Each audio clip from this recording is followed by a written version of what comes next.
Ikalawang araw ng Slingshot Manila 2015 na bahagi ng pagpapalakas ng mga start-up business sa Asia Pacific nagpapatuloy ngayon.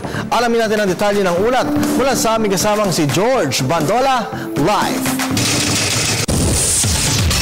Araw na nga ngayon ng Slingshot Manila 2015 na ginaganap dito sa Philippine International Convention Center o PICC sa lungsod ng Maynila. Bahagi pa rin po ito ng Asia Pacific Economic Cooperation 2015 na ginaganap sa ating bansa. Ito pong partikular na forum na ito, sa mga oras nito nagkakaroon na ng mga huling bahagi ng plenary sessions kung saan tinatalakay pa yung ilan sa mga mahalagang issue na kinakaharap ng ating mga startup business o yung mga papausbog na negosyo lalo na sa sektor ng information and technology. Sa mga pinag-usapan dito sa isinagawang press briefing, yung tulong pinansyal at mga pulisiyang makakatulong para mapaunlad ang mga startup business sa bansa.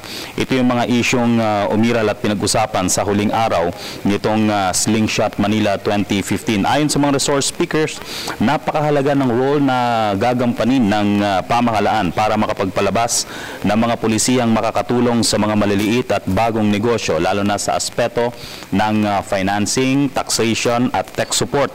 Ang mga ito daw kasi ang malaking tulong mula sa pamahalaan na hinahanap at hinihintay ng mga startup businesses.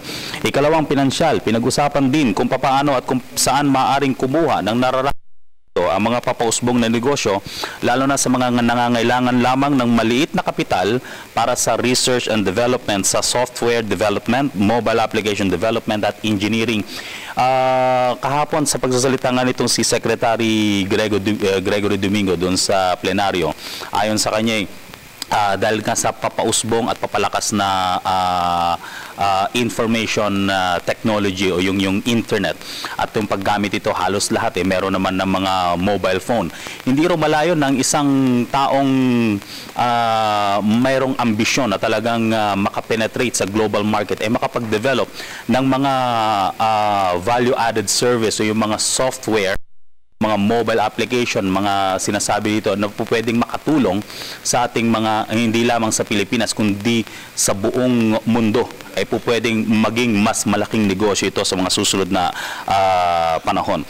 Sa ibang bansa, naging napakahalagang papel ang ginampanan ng mga pribadong sektor para suportahan ang mga maliliit na negosyo sa information and technology. Dito rin nabuhay at naging matagumpay ang pamosong Silicon Valley sa Amerika at naging importanteng bahagi ng tagumpay ng bansang Chile. Ang paghahayag nga nitong isang speaker mula sa Chile, sometime 2 or 3 years ago, hindi pa ganoon kalakas ang suporta para dito sa mga startup business. Pero ngayon, talagang halos 30% ng mga startup business talagang sinusuportahan na ng mga pribadong sektor at yung mga maliliit pang mga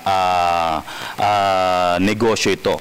Nanawagan naman itong si Earl Valencia ng Idea Space sa mga malalaki pang kumpanya na tumulong sa pagpapaunlad ng information and technology dahil ito ang sektor na maaaring makakuha ng malaking merkado sa mga susunod na taon kaysa sa mga traditional businesses. Paniwala nga ng mga proponent ng Slingshot Manila 2015, bagamat maliit pang sektor ngayon ng startup business, sa 5 hanggang 7 taon, ayon sa kanila magiging mas malaki na ang kontribusyon nito sa gross domestic product ng isang bansa, lalong-lalo na dito sa Pilipinas. So yan po ilan sa mga mahalagang pangyayari dito sa Slingshot Manila. Bahagi pa rin ng Asia Pacific Economic Cooperation. Kasama ko ang RTVM, si Joel Mamaril at Albert Elona. Para sa Telebisyon ng Bayan, George Bandola. Alright, maraming salamat sa iyo, George.